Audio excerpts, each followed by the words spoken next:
And so this is a hearing on our truth and taxation. It's Tuesday, December 19th. It is 6:05, and I'm going to turn it over to our business service director and leader,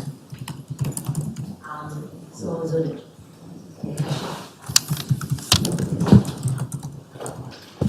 I'm going to repeat this because I realize too when you're watching our YouTube, whether it's any of our meetings and we don't have our mic on, they can't hear us, as I've seen, as I've watched and listened. So this is Tuesday, December 19th. This is a hearing. This is not an official school board meeting, but it is an official meeting of our district mandated by state statute. And so we have presentations, we have PowerPoints, and I'm going to turn it over to our business service director and lead with Director Zunich. Thank you very much. Welcome everybody to the Duluth Public Schools Independent School District 709 2023 Payable 24 Property Tax Hearing. This is for the school budget year of July 1 of 2023 through June 30th of 2024. This presentation was prepared by Superintendent John Magus, Simone Zunich, myself, and Mike Kohlheisel, the Managing Director from Baird. And the requirements of the Truth and Taxation hearing require that we bring forth the 23 pay 24 proposed property tax levy. We will show you the proposed changes and the specific purposes for those changes. We will show you our current budget, the distribution of revenues by revenue source, and spending by program area. And we will be available for some public comment and question. However, if there are questions regarding a parcel, I would ask that you email them to me and I will get answers for you. I have a business card too that I can pass out if anyone needs that. Okay, the school district levy and school district funds. We will start with the school district levy. So taxes, it's a 3-year process. Taxes are levied in the fall of 23. They're payable and collected in 24. We get the money in district revenue in the 24-25 school year, but we actually recognize the revenue and funds in the fiscal year of 25.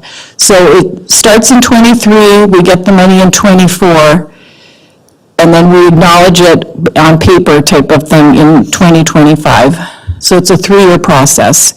The general fund levy is based on student enrollment.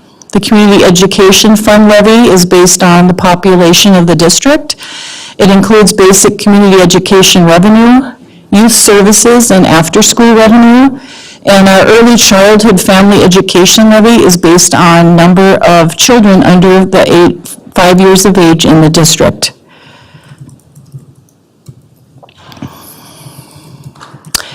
And then we have our debt service fund levy. This is based on annual debt retirement schedules. We work closely with Baird to get these to the Department of Education.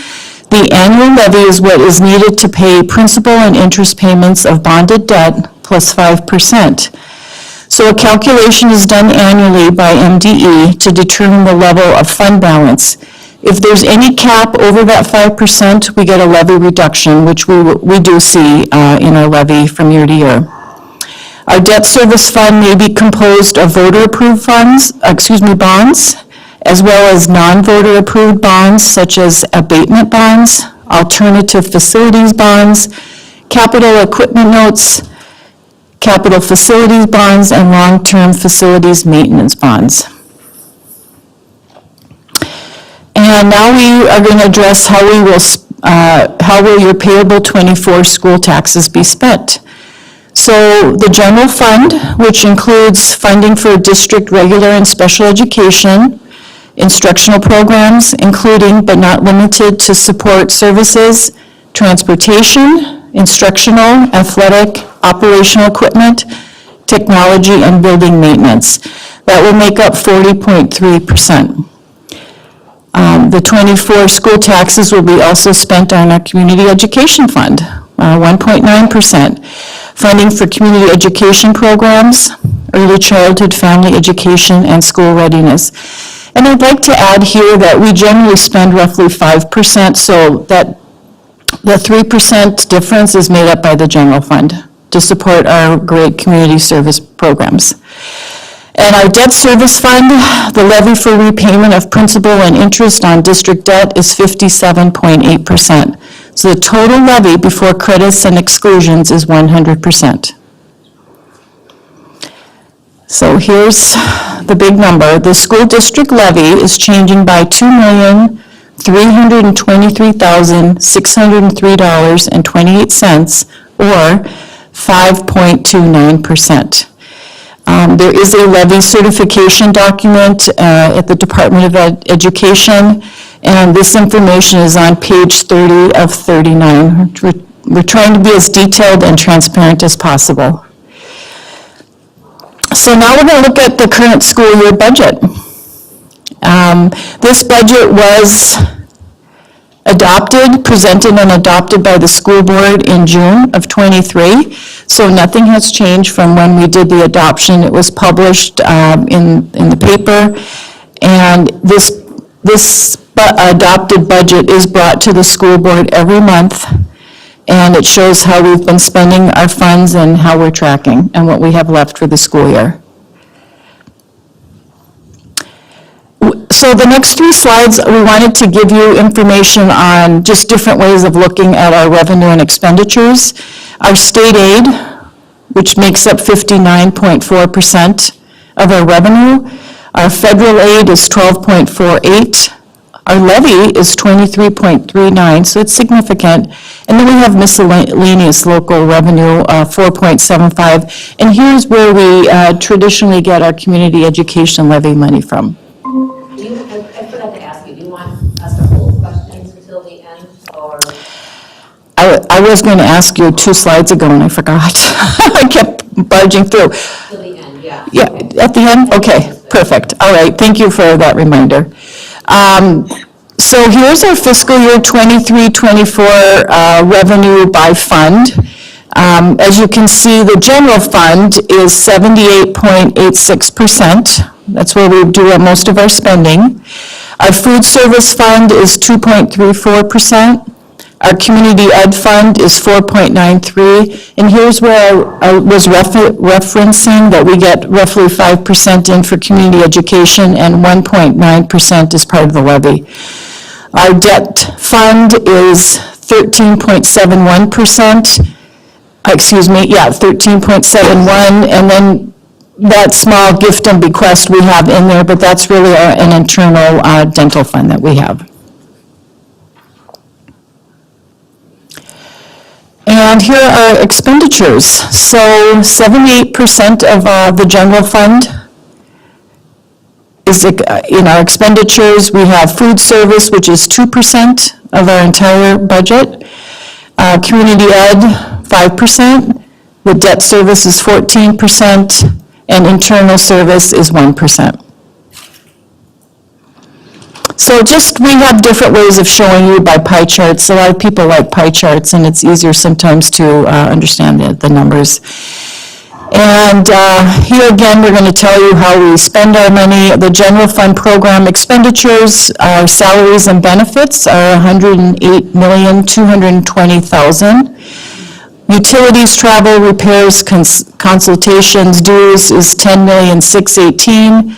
We spend a little over $9 million in supplies, equipment and building, $6,003,000, nothing in debt service, and gift and bequest, that's all part of our internal funds. So our total expenditures is $134,858,493. Again, here we just have another pie chart for you. We wanted to show you that 80.25% of our general fund expenditures are spent on salaries and benefits. We did do an analysis of the entire state of Minnesota, and the state is trending between 80 and 85. They used to be between 70 and 77. In the last 20 years, it has really grown. Utility, yeah, that's all I'm going to say on that one. So we just have some reminders here. I think this was helpful information. We presented it to the board. But here are results of our November 7th referendum that passed. So the first question passed. We had yes votes of 54.57%. We had no votes of 45.3%. Question 2 did not pass. But we had yes votes of 49.5% and no votes of 50.5%. So it literally didn't pass by 0.5%. The next slide, again, is a reminder of what happened in 2018. I don't need to go through and read all of this for you, but the one thing I do want to point out that in question 1, the yes vote, we had almost 14,000 less voters this time around. Say that again? 14,000 less. So this is more of an informational slide for you. Also, what I want to point out here, the November 6th of 18 operating levy, that slide, the box to the right, in taxes payable 2024, this categorical authority generated a total of $5,658,000 that we're just recognizing this year. And that was a levy referendum that passed it in 2018. This is a little small. You may want to read it on your own, but what we're showing here is history with our average daily, thank you, Patty, since 2013-14. If you follow the color boxes, you can see how the enrollment, the progressions. And if the bottom right-hand number of 8,892.09, that is the number we get paid from the state in aid. So we went up, 42 from the year before, and we're slowly, it's slowly coming back. It was up to 9,144 in the 1920 school year, and then of course we know what happened. But we're slowly recovering.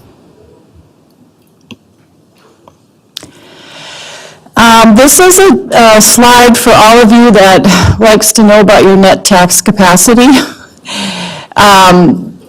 Our residential homestead makes up 47.4%. The next largest is the residential non-homestead, which is at 23.79%. And then, of course, our commercial industrial is at 23.23%. We wanted to give you all of that information. So now we're going to let you know how our state aid and local levy is determined. So any authority for school levies, a school district tax levy may be either set by state formula or voter approved. This chart here, Patty, can you get to the part where at the bottom where it has our totals? There you go. We're doing a comparison of our levy. The last one was 22 paid 23, the new one with 23, 24. We went up total gross levy by $1,000,007, but what I want to make sure everyone realizes, anything that's in red in parentheses, those are adjustments that were made, and sometimes those are 2 to 3 years old, and then we finally have to recognize them on the levy.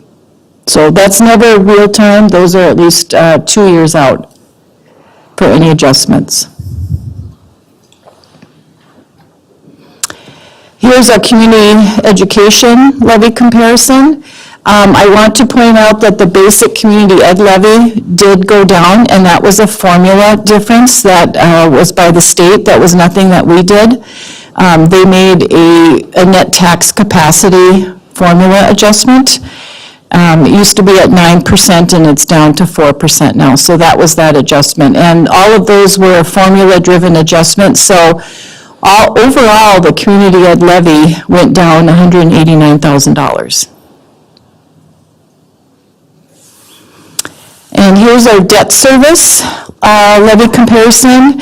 In the blue box, you'll see it says new for pay 24. This is the debt levy authorized for the voter-approved refunding bonds.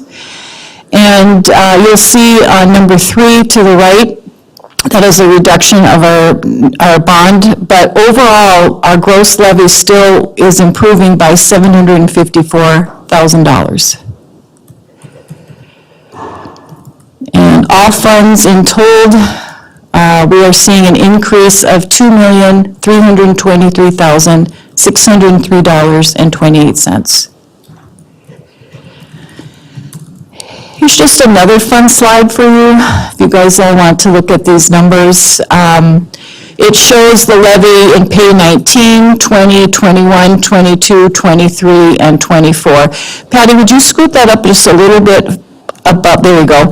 As you can see, the levy in 2019 was $39,837,000. It went to $40,663,000, and it progressively has gotten bigger. So now we're at $46,282,570.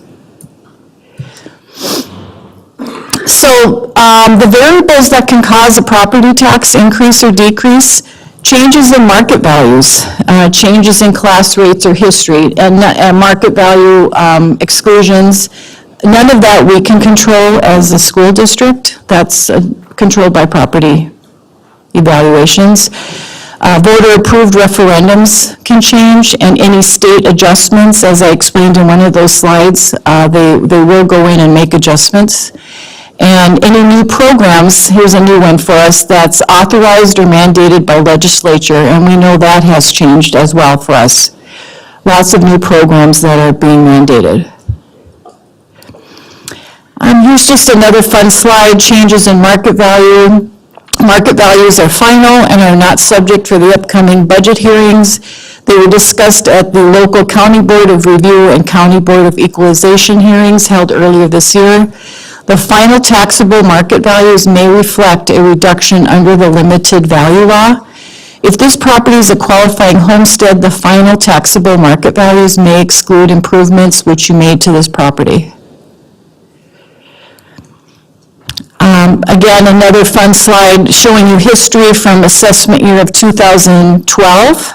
But you'll see in 2013, they had a percent change of 2.58%. As we get through to 22, it went all the way up to 15.69%. And as you can see in 23, they're starting to try and right-size this. It dropped down to 9.98. But there's been significant changes there. The 2011 legislature repealed the homestead market value credit and replaced it with the new homestead market value exclusion. The exclusion began for property taxes payable in 2012 and continues for taxes payable in 24. Now, the next two slides we provided for our public's information. So the reason it says 0 in that yellow, this data below assumes no changes were made in your property values. So again, all of this cannot be controlled by the school district. If you haven't made any changes to your property and it was assessed and 0 changes, you can see your home at $200,000 to the far right will actually go down by 3.86%. And then Patty, the next slide shows if you went all the way up to, you had a 9% assessment change, a $200,000 home will actually go up 6.46%.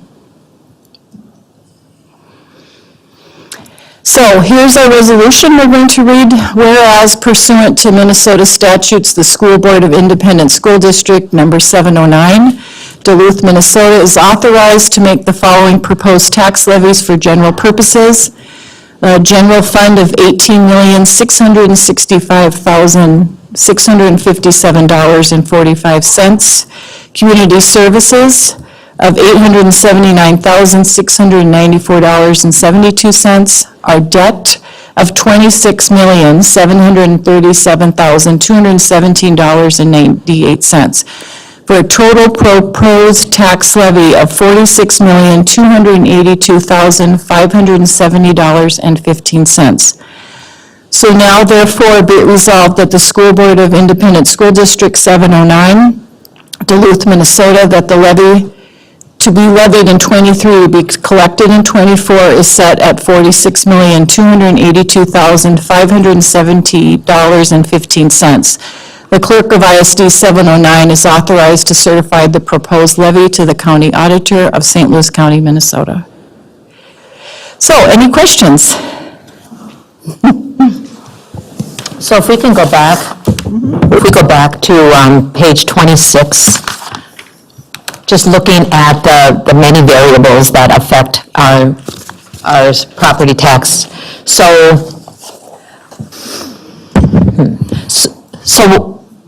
what are the school portions of property tax? What's the implication with a 5.29% increase in total spread levy? So, and how does that compare to the pre-election tax impact estimates? So with the referendum passing, question number one, it drove the levy now up to 5.29%.